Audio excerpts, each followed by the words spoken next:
smile or fucking laugh. So how do I change that? You don't make me happy, you just make everything worse. No, everything good that happens was you complain. Everything is negative. No October 21, 2021, bandang alas 3 ng hapon, may tumawag sa 911 hotline ng Amerika para mag-report tungkol sa isang krimen. Yes, ma'am. My wife and another man were, I found them dead on the couch. Okay, stand by. Please help my wife. Please help We're good. Okay, hold on, sir.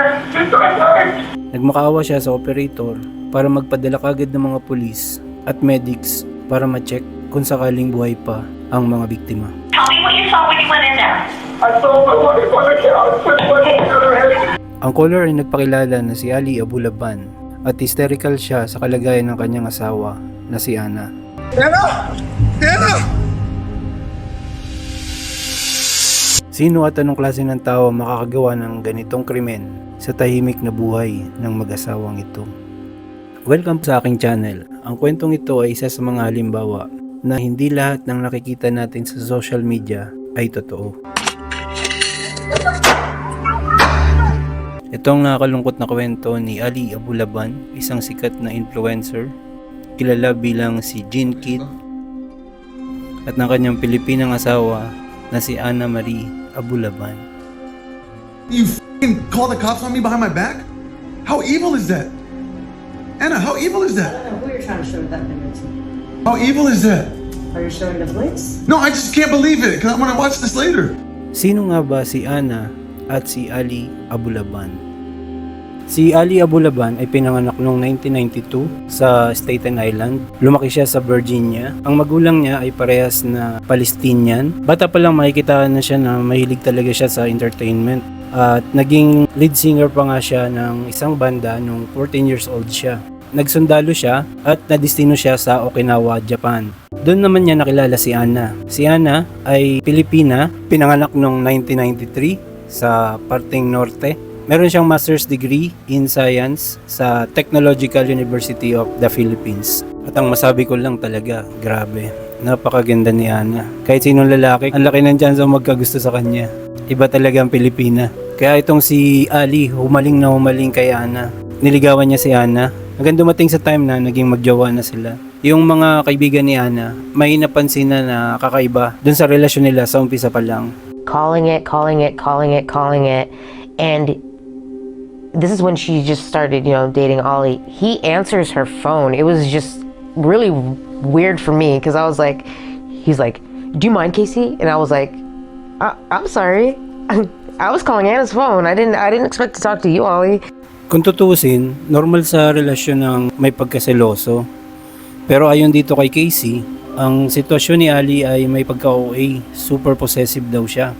At naging malinaw sa kanya na ayaw ni Ali na i-share si Ana kahit kanino, kahit sa mga kaibigan niya. Pagkaraan ng mga ilang buwan, kinasal si Ana at si Ali at dinala ni Ali si Ana sa US. At nagkaroon sila ng isang anak at ang pangalan ay Amira. Noong 2019, dahan-dahang sumikat si Ali sa TikTok dahil to sa content niya ng mga nakakatawa. Lalo siyang sumikat nung gumawa siya ng mga skit na comedy. Ginagaya niya rin yung rapper na si Tekashi 69. Ang dami niyang comedy ginawa doon. Pati yung mga palpak na galaw ng Skyrim, sikat na sikat din siya ron. At yung pinaka-paborito niyang character, si Tony Montana, Scarface. You wanna fuck with me? Okay. God, okay.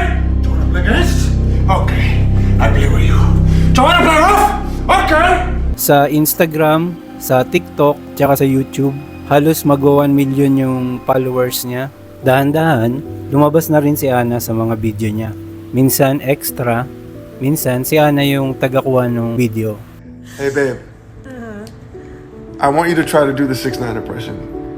Alright, Okay, so I'll do it first, alright? alright. Yo, like literally, your mouth beautiful, you feel me? I want you to say, Y'all know the vibes. Yeah. Si Ana may social media account din, pero personal na social media account yun, as user lang talaga. Hanggang dumating yung time na nagplano silang mag-asawa na lumipat papunta ng San Diego. Kay Ali, malaking bagay yun kasi ang San Diego malapit siya sa California. At dahil dahan-dahan na siyang sumisikat sa online, yun ang pinakamagandang strategy para sa kanilang mag-asawa. Ilang buwan pa lang simula nung lumipat sila sa San Diego, nagumpisa nang magkaroon ng sigalot yung relasyon nila. Si Ali, madami na yung followers niya. Viral after viral yung mga nagagawa niya na video. Tapos silang mag-asawa, minsan nagpo-post sila na magkasama sila at masaya sa buhay nila. Pero ang hindi alam ng mga tao, sa likod nun, si Ali nagamit na pala ng droga. Pagka-high to si Ali, pinapagtripan niya si Ana. I bring you to San Diego for what? So you can run to your friends? You're not even an American citizen. I brought you to this country. Si Ana kahit ganun yung sitwasyon, nagtitiis siya. I'm a healthy man. I listen to you. I try to work with you. Door's right there. The door's right there. Billion other women out there for you that will fuck in a heartbeat. Yeah, a billion other men for you too. Is that your hope? What do you give me, Anna? Nothing. Where's the last time you pleased me? If it's a no, it's a no. It's a no, it's a no. There's no way that you're not somebody. There's no way. No. Kaya ang tindi ng psychological torture ni Ana sa lalaki na to. And you know what? Goodbye to your little citizenship there, Miss Filipino. Itong video na to ang nagpapatunay na kahit ang nanay ni Ali, hindi na rin boto sa kanya. Dahil ito si Ali parang natutulig-tulig na. Kaya tuwing sabog to si Ali at pinagtitripan niya si Ana, nagsusumbong si Ana sa nanay ni Ali. What's your mom? Why do I need my mom? I just need him to leave because he's. Why do you always go back to him? Yeah, what do you want me to do? Put him in jail? I'm not trying to put him in jail. I'm trying to remove him from my house. Whatever it takes. If you feel like your life is in danger, put him in jail. She's not in danger. What the you guys talking about me like I'm some monster? Here's our. What kind of marriage is this? Your daughter is suffering. She's not even giving me a chance to get my marriage How back. does he have a chance when he does cocaine every night still? He lies and says he's gonna stop doing it. You need to walk away. Please, come here. I don't want to lose my wife. If another man touches her, I'm fucking gonna go crazy. Merong isang senaryo ng pag-aaway nila. Binubulyawan ni Ali si Ana. There's my wife. 7 years. From Okinawa all the way to San Diego.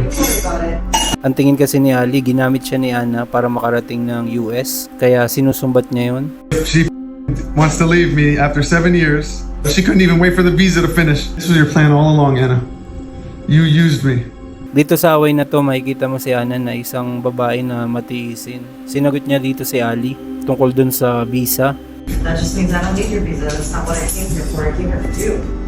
Si Ana nangarap siya na magiging maayos yung pamilya nila. Kaso mahirap talaga kasama sa bahay kapag nabubuang-buang na yung kapartner mo. Look at me in the face and tell me you don't love me. I don't love you. Look at me. I don't love you. I don't love you. Sorry. Madaming beses din na tumawag ng pulis si Ana dahil natatakot na siya dito sa karelasyon niya. You call the cops on me behind my back? How evil is that? Anna, how evil is I that? don't know who you're trying to show that video to. How evil is that? Are you showing the police? No, I just can't believe it. Cause I'm gonna watch this later. So our concern was if there's any violence. Sure. Was there any violence tonight? No, sir. I bring her to this country on a visa. She's Filipino, and I did everything for her. We lived in Virginia. I worked for the government. Our life was set. Then her friend here. She's got friends here that she grew up with. Their lifestyle's a mess. Kaso ang nangyari, pag dumating na ang pulis, kadalasan naatras na lang si Ana kasi syempre itong si Ali, tatay pa rin to nung anak niya. I believe she called because she was trying to get me to leave tonight. So somebody has to be the bigger person. What you don't want to happen is if she alleges that you hit her, we have to arrest you, and now you have a arrest. Isn't that fucked domestic up? violence, and you- It's a woman's world, and man. then- I gave him everything for her. I brought her to this country. Now some other is gonna be touching my woman? I don't think so. Yeah, so only you know what's best for you and your daughter. She said she feels safe with you here. Okay. Yeah. So she's not making money? She would prefer if you weren't here because she's afraid about the arguing. So dito makikita natin yung sitwasyon ni Ana, para siyang nakakulong kasi pinapangalagaan niya rin yung sitwasyon ng bata. But I'm not petty. I don't call the police on people I love. Out of here, bro. This lured me to San Diego for what? So she could be a hoe with all her friends? Stop lying to them, Ollie. No, it's the truth. Yeah, you got friends now. Now you don't have a husband. Okay. Nagkaroon siya ng adik na asawa, tapos nasa US siya, wala siyang malapit na kamag-anak doon. Ngayon, ang magiging sitwasyon, kung sakaling magkagulo to, madideport si Ana, mahihiwalay siya sa anak niya. I bring you to San Diego for what? So you can run to your friends? You're not even an American citizen. I brought you to this country. Name one man that would do that for you. Yeah, just don't say anything to him. That way there, he doesn't flare up again. Oh, great. You were on the phone with police while I said that? Wow. I thought you were done with the phone call. Okay, great. Are we on speaker? Yes, ma'am. Can you take me off the speaker, please? She don't think. She don't think. And you know what? Goodbye to your little citizenship there, Miss Filipino. Ayun yung isa sa mga nakita kong dahilan kung bakit si Ana hanggat maaari tiniis niya tong sitwasyon na to para sa anak niya. When was the last time you saw me smile? Or fucking laugh? So how do I change that? You don't make me happy, you just make everything worse. I'm sorry, Anna. Complain about everything, nothing ever makes you happy. This is why we're losing everything, because you complain. No, everything good that happens to us, you complain. Everything is negative. Grabe na yung pagka-toxic ng bahay nila. I don't know how I got that way. I'm sorry. I wish I could just hold you. You know what? I wish I could just hold Dumating na talaga sa punto na hindi na kayang tiisin ni Ana. Just keep calling the cops. Yeah, because he just tried to commit suicide. So, that's what it is. He had a gun in his face. With my daughter sleeping on the couch. I have to do that just to get her to come home. Itong si Ali lulong sa droga, tapos unstable siya sa bahay. Lagi siyang galit, nawala na talaga siya sa control. Nilalive niya, pati yung paggamit niya na rin ng pinagbabawal na gamot. Kahit ang pinsan ni Ali nag-testify din kung gaano ka-addict tong tao na to. Ayon sa kanya, kumakain sila sa isang restaurant nang naglabas ng droga to si Ali. At ang sabi daw wala naman daw sisita sa kanya dahil sikat siya na influencer sa social media. Ali, who was known as Gin Kid on social media, was acting very strange. Pulled out a bag of cocaine, and then I was like, "You're gonna get us all in trouble." He's like, "I'm Gin Kid, you know, nobody can touch me because I'm Gin Kid." Louis says Ali and his wife Anna moved to San Diego in February, and for her, things were great. Her social life flourished when she moved to San Diego, and I think he became extremely jealous of that. Extremely jealous and furious. Ito yung isa sa mga video ng pagtawag ni Ana ng pulis. San Diego Police Department! Yes, I'm here. I think he just left the house. He just left? Yeah. Is it just you? It's just me and my daughter's here. It's just me. Yeah. Yes, please. Si Ana, kitang-kita niyo yung pamamayat niya, tapos yung mugto yung mata, siguro sa kakaiyak. You're on your knees right here, fixing the suitcase, removing stuff, and then he puts you over there. And then, can you show me where your body part contacted that? It's like right here, like my head. It's right here. Ang hirap talagang tiisin kapag sira ulo na yung kasama mo sa bahay. Mula July hanggang October 2021, 9 na beses tinawag ang assistance ng pulis sa bahay neto nila Ana at Ali dahil sa domestic disturbance. Kadalasan si Ana ang natawag, minsan yung kapitbahay nila dahil grabe na nga ang sinasapit ni Ana dito sa kamay ng adik niyang asawa. Ayaw niya na talaga sa lalaki na to dahil lulong sa droga yung asawa niya. Di magbabago talaga, parang pasira na ang ulo. Dahan-dahan sinira niya yung pamilya niya at ito na yung nagiging resulta. Ali, enough! You know, can somebody please help me? Hello? Ang asawa niya matagal na nagtiis sa kanya. Pero nung nagsimula na yung si Ana na lumayo sa kanya, dito mas lalong nabaliw tong lalaki na to. Ollie! Stop. Leave me the alone! I'm holding my finger! I'm trying to leave this house! Yeah, that's not cool. Give me my phone! With a bunch of guys? Give me my phone! Bunch of guys, huh? Give me my phone! There's no guys! Give me my phone! Noong October 6, 2021, nalaman ni Ana na nang bababae pala to si Ali. Yung kalagayo ni Ali na nakakasama niya rin sa pot session ng droga, na guilty. Nagsumbong dito kay Ana ng ginagawa ni Ali. Yun na yung pinaka-breaking point ni Ana. He's gonna get cheated on, but he's the one cheating. You abandon your husband. You don't respect him. You put your friends over him. Of course you're gonna lose him. Get out of my house, please. Get out of my house, please. Hanggang sa dumating na sa breaking point si Ana. After you me in the face, I still come back to you and this is how you repay me? You said you don't love me anymore. Please leave. You said you I don't said love me leave. anymore. You said you don't love me I anymore. said leave. No. I said leave. No. Alright, then me and your daughter will leave. That's fine, man. No, you're not. You're disrespecting me. You ain't trying. You ain't trying. Lumaya si Ana at lumipat sa ibang hotel. Habang nandun siya, nag-post siya sa social media. Siguro parang pangganti dito kay Ali.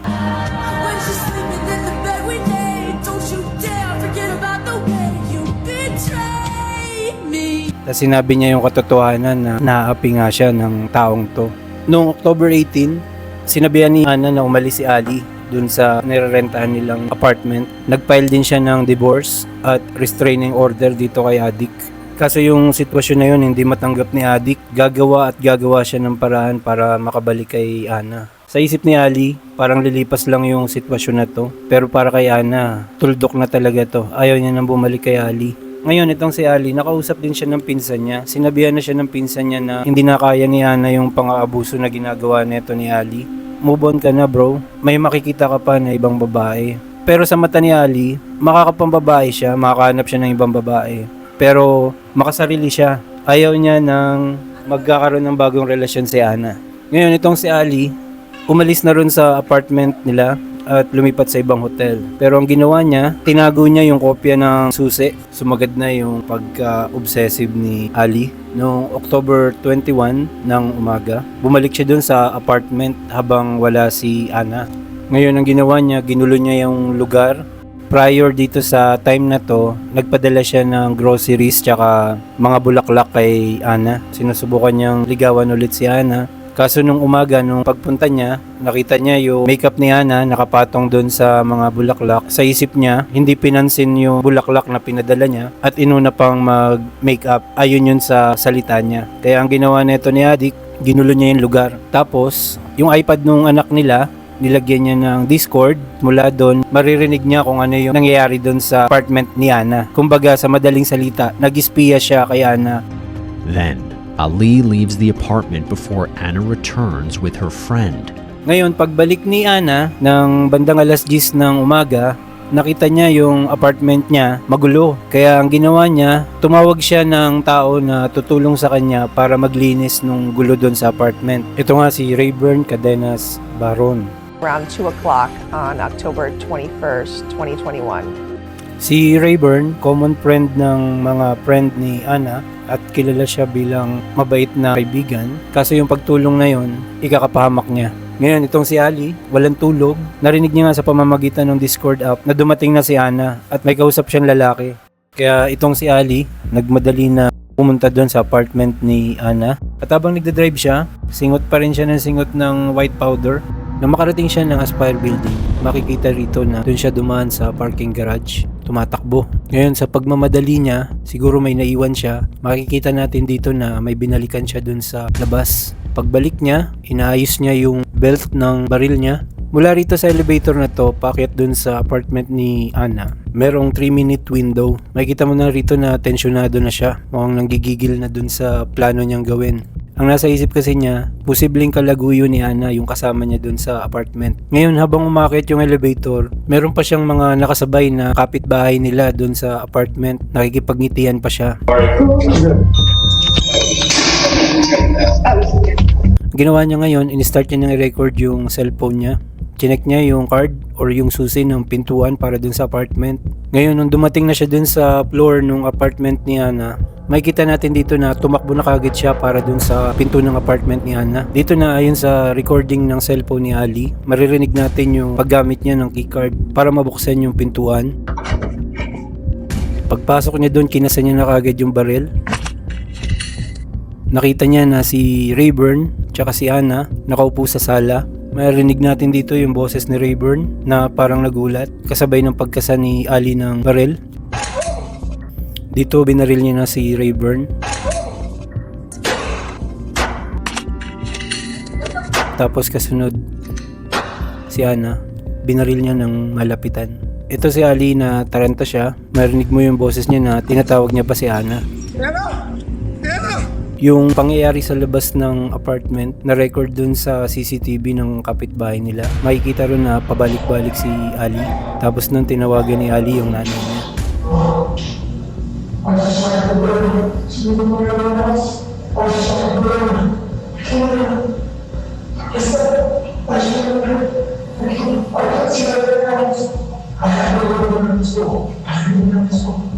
Pagkatapos nun, tumawag na siya sa 911.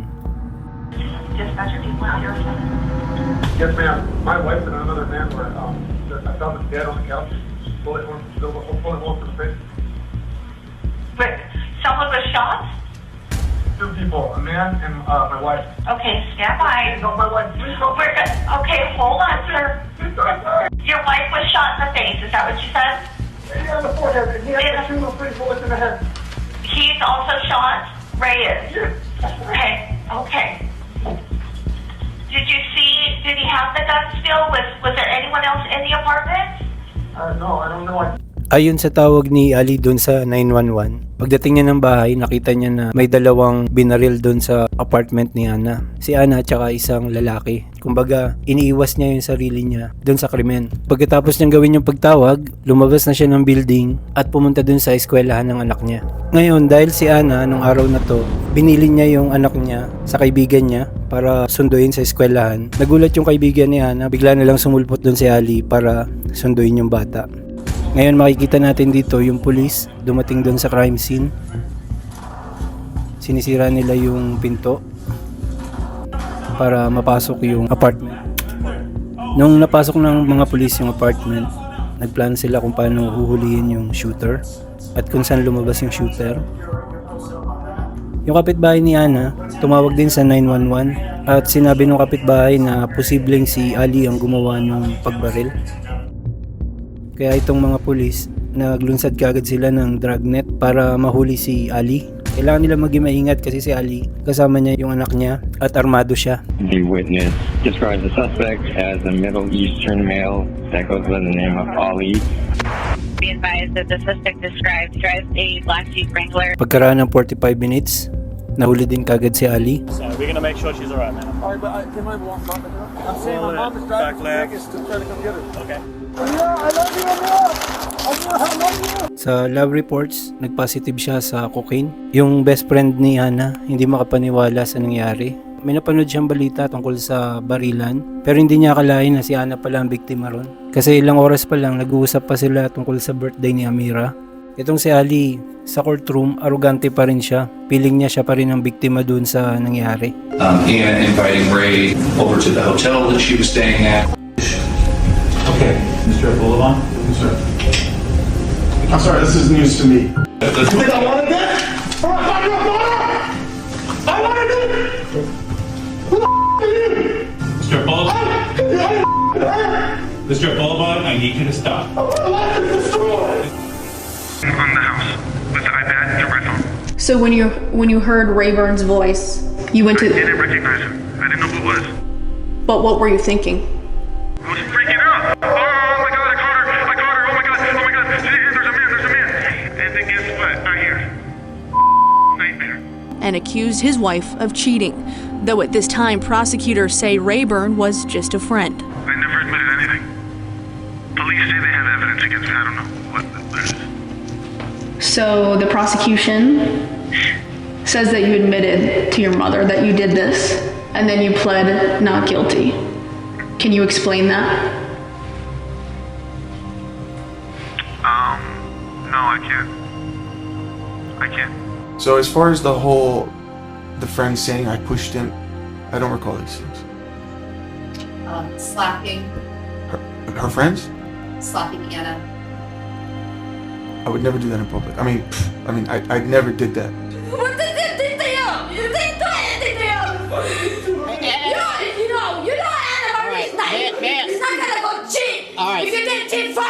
Dahil sa sobrang dami ng video na ebidensya laban dito kay Ali, sinintensyahan siya ng habang buhay na pagkakulong. Pinagbawalan din siya ng judge na magkaroon ng contact sa kanyang anak. The bottom line here is he will die in prison. He will never be a free man. He will take his last breath there.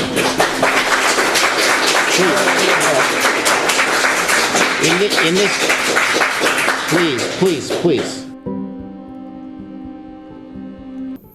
Ang labi naman ni Ana ay binalik sa Pilipinas at hinatid sa kanyang huling hantungan. Nakakawang kababayan natin.